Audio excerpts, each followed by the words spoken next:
丹波を世界一のパンの村にしたいなと思うようになってきた。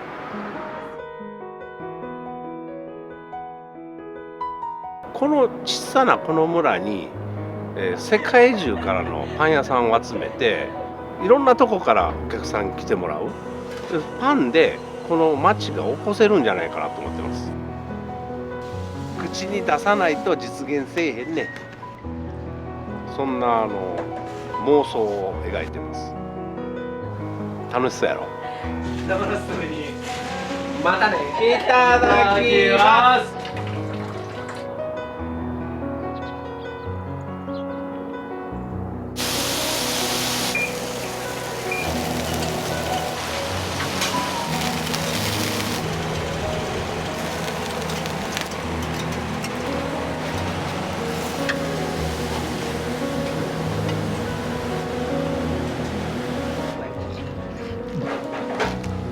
一回食うて落ち着こう。リリリリリリこれなるやよテレビ。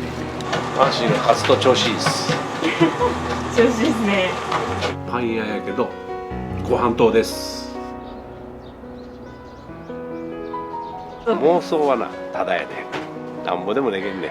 せっかくパンで頑張ってきてんから、なんかパンを元にしたなんか街づくりとか、まあやってみたいなっていう妄想をいつも描いてます。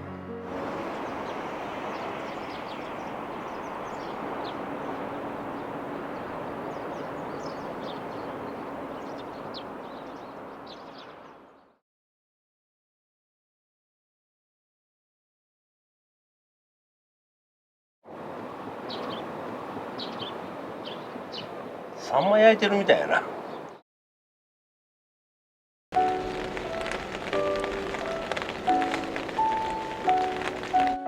チャリティーライブをするんです。能登半島地震のチャリティーを、僕と、相方の辻藩の女将と2人が主催して、こんだけミュージシャン10組集まってくれて、でそのライブをして、で寄付っていうか募金を募ろうかっていうイベントを、やります。そのチャリティーもあるけど、地域活性もちょっと兼ねててね。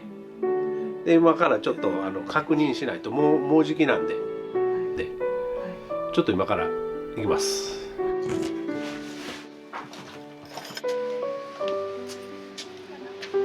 来たなトラブル。トラブル。